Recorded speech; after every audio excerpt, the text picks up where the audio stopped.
I was sipping lukewarm break room coffee when Sarah from HR poked her frosted blonde head in and said, "Ella, can we chat real quick?" That phrase, real quick, I knew, was corporate code for we're about to gut you like a trout and smile while we do it. So I followed her down the hall, past the same interns I trained last summer, past the server room I personally debugged during the great crash of 21, into that sterile little meeting cave where dreams go to flatline. 2 suits were already waiting. Sarah perched like a crow on the corner of the table. Tom from finance wouldn't meet my eye, and I knew something wasn't just off, it was about to be surgically removed. "Ella," Sarah said, her tone dripping with faux sympathy. "The company's been doing some soul searching, and due to restructuring and cost optimization, your role is being sunsetted." Sunsetted, like I was a damn cruise. I nodded once. Okay. Sarah blinked. She wasn't expecting calm. Most people panic, cry, plead for options. Not me. I'd been in this building for 15 years. I'd seen 6 CEOs, 4 rebrands, and 2 stock crashes. I'd survived vending machine mold, Floor 2's mystery leak, and Gary from procurement. I'd written the damn vendor matrix they still use to onboard contractors. I'd watched half of my code be bastardized by so-called agile consultants wearing Allbirds and ego. But then came the real gut punch. Tom cleared his throat. "There's one alternative, if you're interested. We're creating a hybrid support role on facility staff. It would be part-time, but it keeps you on the team. Primarily janitorial duties, restocking, maybe light custodial work." My brain flatlined for a second. I thought he'd said it wrong. "Offering me a mop?" I asked, my voice low. "Oh," Sarah laughed too brightly. "Not just a mop. It's a transitional opportunity. We think of it as cross-functional synergy." I could hear something snap inside me. Not loud, not dramatic, just final, like a zipper sealing a body bag. I smiled, and that smile scared them more than any yelling ever could. "Appreciate the offer," I said, rising. "But I think I'll go explore other kinds of synergy." And I walked out. No screaming, no tears, just a silent detonation deep under the skin. 15 years of loyalty filed under other expenses and swept into HR's digital trash bin. They were already sending the email to deactivate my system access before the elevator hit the lobby. I got home, kicked off my flats, and poured the last of the boxed wine. My inbox pinged. Probably spam, I figured. But it wasn't. Subject line, "Still interested in consulting?" I stared at it. It was from Blake, an old contact I'd met years ago at a vendor summit in Denver. He'd mentioned a side firm doing strategic acquisitions, asked if I ever wanted to pick up contract work. I'd ignored it at the time, but tonight, I clicked it open. "Before I tell you what happened next, do me a small favor. I'm trying to hit my first 10,000 subscribers, and I promise every story after this only gets wilder. Hit that button if you haven't already. Help a girl out. It's free and full of corporate karma." Now, where were we? "Yes," I typed back. "One line. Let's talk." Blake's email was simple, just 2 sentences and a digital business card from a firm I'd never heard of called Marlowe Strategic Holdings. "Hope you're well, Ella. Let me know if you're open to part-time advisory work. We're doing diligence on a few tech ops plays and could use someone who actually knows what the hell they're looking at." That was 4 months ago. I never responded. Too busy duct-taping legacy software for the ungrateful parasites at Devlin Group, Inc., my former employer and current garbage fire in disguise. Now I sat in my living room, sweatpants on, wine gone, rage simmering under a dead calm like a house fire behind frosted glass. I clicked reply. Still open. What kind of work? I hit send. Didn't reread. Didn't second guess. 'Cause the version of me that got offered a janitorial gig was dead, and the one typing now. She was fluent in bloodless revenge. 12 hours later, Blake called, his voice just as chill as I remembered. The kind that makes you picture a guy who owns too many watches and never uses a coaster. "We've got an opportunity," he said. "Ever heard of Bannon Holdings?" I laughed. "Only every time I had to do emergency reporting for them." "That's Devlin's parent." Silence on the line for a beat. "Wait," he said slowly. "You worked for Devlin for 15 years? Jesus, we're about to start due diligence on them." I had no idea. "Neither did they," he chuckled. "You want in?" "Yes," I said. "Send the NDA." The doc landed 10 minutes later. Tight, aggressive, ironclad. I skimmed, signed, and sent it back so fast I barely noticed the grin that had started crawling across my face. They wanted vendor risk. I was the vendor system. Wanted legal flags. I wrote half the contracts, still gathering dust in their SharePoint graveyard. They wanted someone who knew how to dig through a company's soul with a scalpel and find the tumor. I had built the damn tumor. We met over Zoom the next day. Their due diligence folder was thin. Too thin. Some PDFs, sloppy org charts, a list of major clients, and known system dependencies that read like it was made by someone trying to bluff their way through a third-round interview. I asked one question. "Who's your lead on systems architecture?" Blake raised an eyebrow. "Technically you, if you say yes." I said yes. And just like that, I wasn't unemployed. I was embedded. No badge, no desk, no swag mug or Pizza Friday. But I had something better. Access. Purpose. A company full of smug bastards who still didn't know what had just stepped onto the battlefield. Now, let's talk about the clause I buried in the vendor agreement back in 2017. The one that's about to make somebody's M&A department cry. Blake's team dumped the files into a shared drive labeled Devlin Due Diligence Phase 1. It was a digital landfill of half-baked reports, expired audit trails, spreadsheets written by people who clearly thought conditional formatting was sorcery. I opened one folder labeled 8 Infrastructure Overview and actually laughed out loud. It included a system diagram that hadn't been updated since before the cloud. Architecture was still referencing servers we decommissioned in 2019 and listed under security protocol owners. My name, Ella M. Davis, still there, still spelled wrong, still binding. The deeper I dug, the worse it got. The firm had no idea what kind of spaghetti mess they were walking into. No current software audit, no clear understanding of the third-party plugins duct-taped into mission-critical systems. They didn't even realize the customer support dashboard was running off a deprecated API that had been flagged in a vendor alert 18 months ago. Devlin never paid for the patch, just rerouted traffic and hoped nobody noticed. Those contracts. I opened a PDF titled Vendor Exclusive Master Agreement 2017 and felt a chill ripple up my spine. Page 4, Section B, Clause 7.3. I'd written it.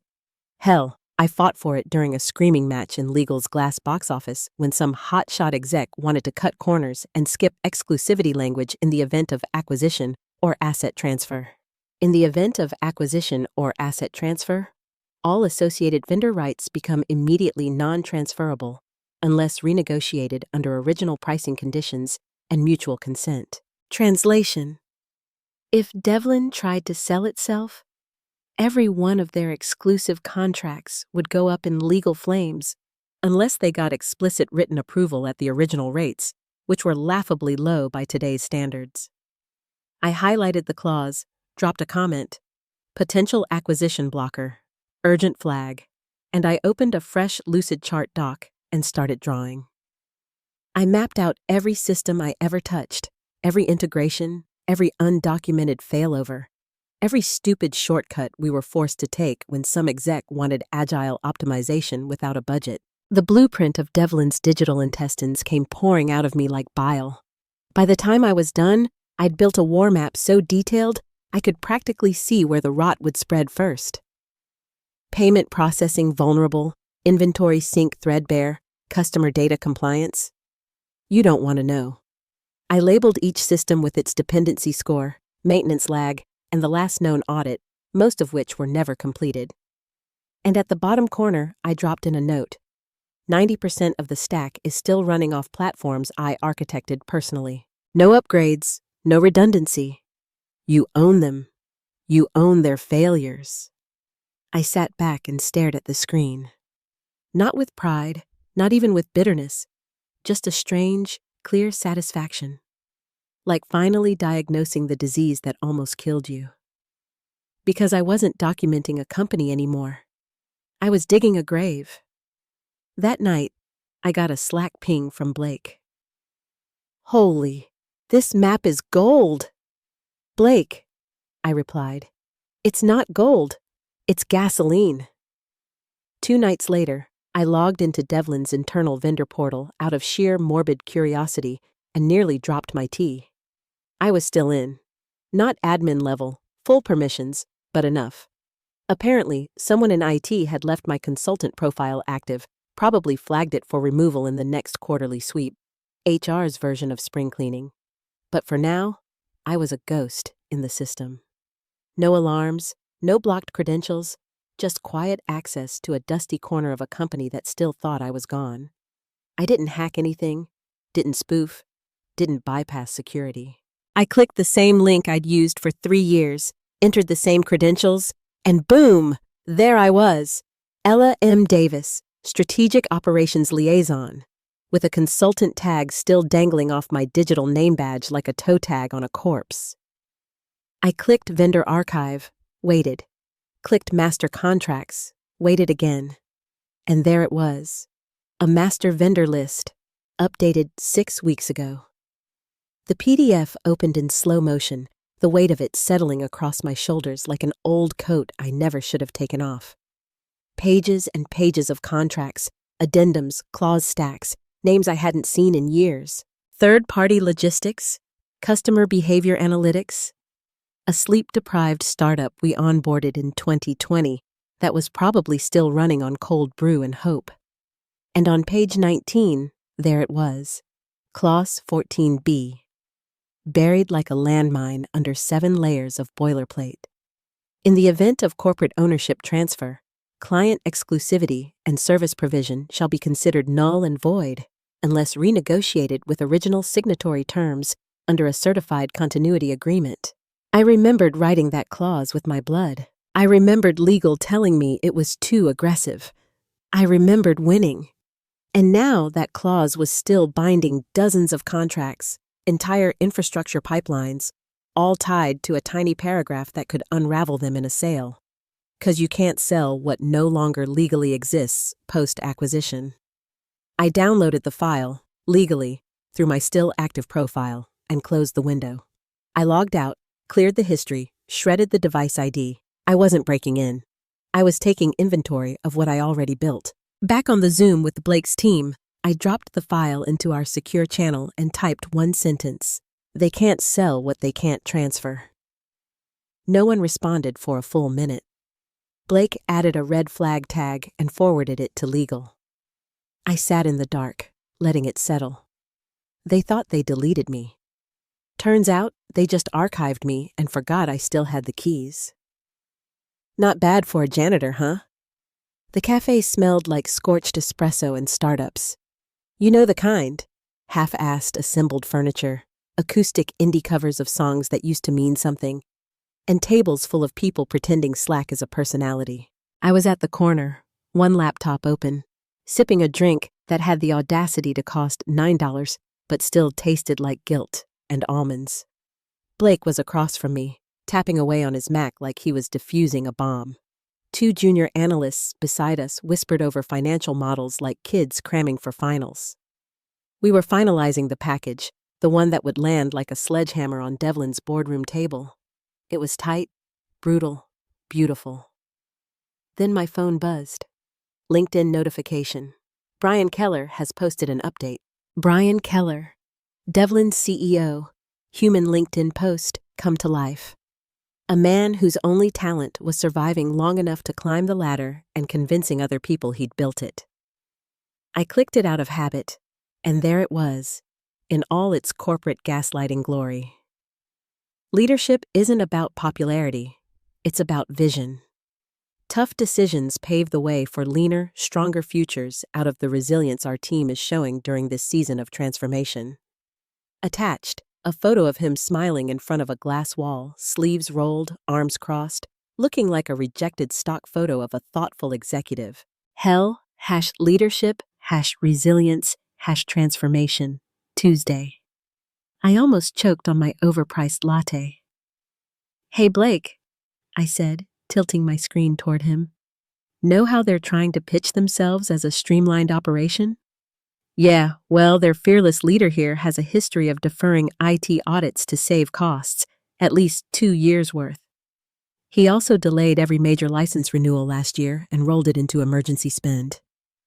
Blake blinked. "You're sure?" I was the one yelling about it.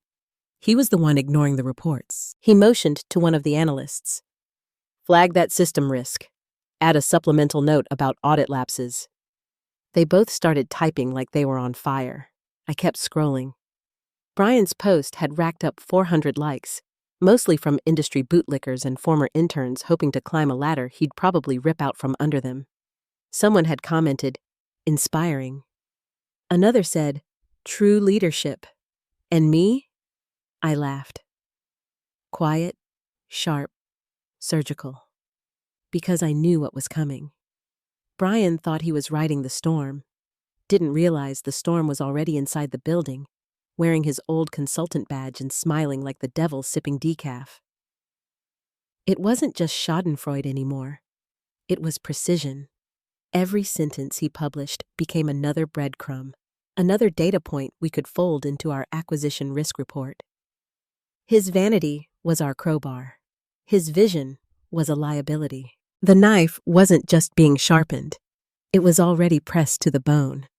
And the best part? He handed it to me himself. It started with a text from Ellie in compliance. "Are you okay?" No context, no follow-up. Just that. Like I'd been in a car crash, not a cost-cutting spreadsheet massacre. Then came another from Marcia in vendor ops. "They're freaking out. Keller just pulled us into an all-hands and said something vague about fortifying legal exposure.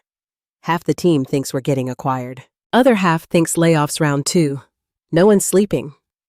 Then Scott, the one I used to share vending machine rants with, sent a message that actually made me laugh out loud in the middle of a meeting.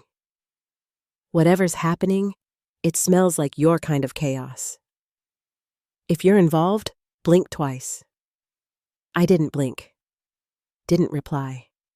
Didn't give them what they were really asking. "Is this your doing?" Because I wasn't doing anything to them. They were just standing too close to the match when the fuse finally caught. That same afternoon, an email hit my inbox. Subject, reconnecting from Sarah Holtz, HR. Like a bad sequel nobody asked for. "Hi Ella, hope you're well. I wanted to touch base and see if you'd consider returning in a short-term advisory role. We're reevaluating a few systems, and your historical knowledge could be invaluable to the leadership team as we explore some organizational pivots." Organizational pivots. God, they couldn't help themselves. No apology, no ownership, just a cloying attempt to staple a parachute to the back of a plane already nosediving into a canyon. I read it 3 times, then archived it. No response, no click. Just a cold little tombstone in my Gmail marked HR Desperation Vault 2. I knew what was happening behind those glass walls. Whispers in the break room. Sudden closed-door meetings. Mid-level managers refreshing the Slack directory to see who disappears next.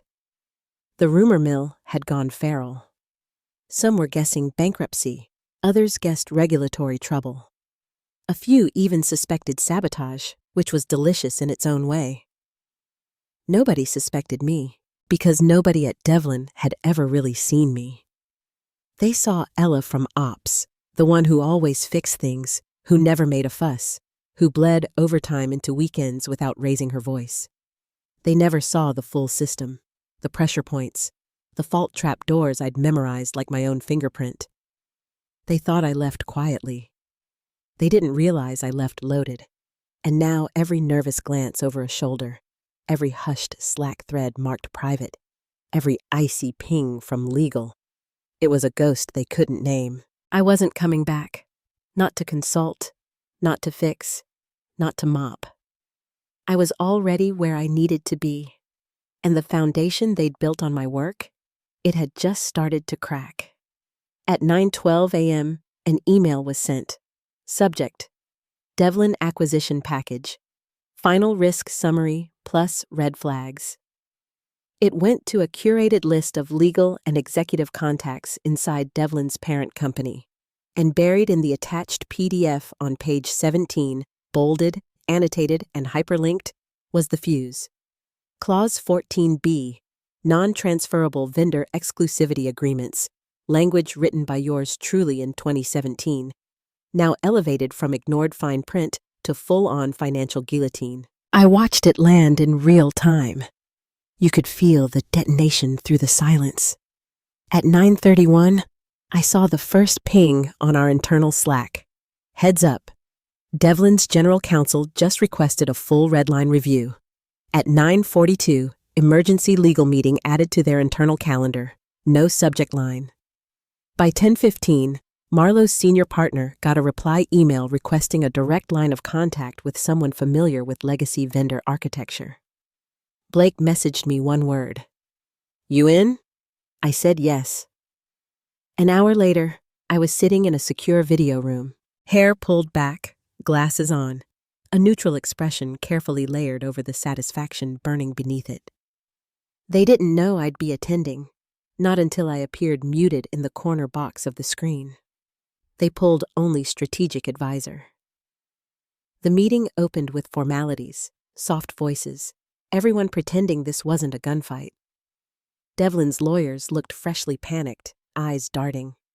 One of them was the same associate who once told me my clause wasn't enforceable at scale. He looked like he hadn't slept in 3 days. Then Marlowe's legal lead calmly walked them through the document, identified a significant impediment to transferability under existing contractual obligations, specifically Clause 14B of multiple vendor agreements outlines a non-transfer clause in the event of ownership change. Someone on Devlin's side interrupted. "We've never had a problem with that clause before." Blake leaned in, his voice smooth like black ice. "That's because no one's tried to buy you before." The lawyer flipped to the next slide, displayed a highlighted version of the clause, my clause, along with a column titled Contracts at Risk 47. Renegotiating at original rates is non-viable. Service interruption is likely. Client retention is at risk. We're currently classifying this as a Tier 1 blocker. They started to sweat. I watched as the head of legal whispered to someone off-screen. Another exec began typing furiously. A woman in the background pulled up something on a second monitor, eyes widening as she scrolled. They were trying to find a way around it, trying to unwind it, trying to fix what had already detonated. And then came the moment I'd waited for. Brian Keller's face appeared. His camera clicked on. He stared at the screen, stared at the clause, then saw me. The pause was exquisite. Recognition bloomed behind his eyes like a bruise. His jaw tightened. His voice, when it came, was controlled, but you could hear the panic in the pauses. "Ella?" I didn't speak, didn't smile, didn't blink, just met his eyes through the screen. He looked down, read the clause again, saw my initials at the bottom of the contract reference. EMD. He knew. He knew exactly what I'd done and when I'd done it. And that's when he realized this wasn't due diligence. This was dissection. The boardroom was carved from glass and arrogance, a skyline view of the city they used to rule. Sunlight hit the polished table like it was trying to spotlight the guilty. I walked in with Marlowe's team. Clean lines, black folders, zero small talk. Nobody introduced me. Nobody needed to. The air changed the second I stepped through the door. Brian Keller was already seated, his suit tighter than I remembered, his forehead shining just enough to betray the pressure. When his eyes landed on me, he froze, blinked. His brain needed a second to cross-reference the image with a file he thought was long deleted. "Ella," he croaked. One of our partners spoke before I had to. "This is Ella Davis, our strategic advisor. She'll be providing system and contract-level insight for the review." Brian nodded slowly, the kind of nod that happens when your life flashes before your eyes, and the only thing looking back is every shortcut you ever took. He didn't speak to me again, not directly, but he tried. 2 hours in, after Marlowe's counsel dissected clause after clause, each one like a shovel of dirt over Devlin's valuation, Brian asked for a sidebar. "I'd like to speak with Ella privately," he said, his voice low, palms pressed together like a preacher asking for rain. Blake looked at me. I shook my head once. "No, not angry, not smug, just done." The meeting resumed. They fought to salvage leverage, tried to insist on value, tried to downplay the exclusivity clauses, the license gaps, the audit lapses. But every time they reached for ground, we pulled the rug a little further. And I didn't have to say a word because they were choking on my silence.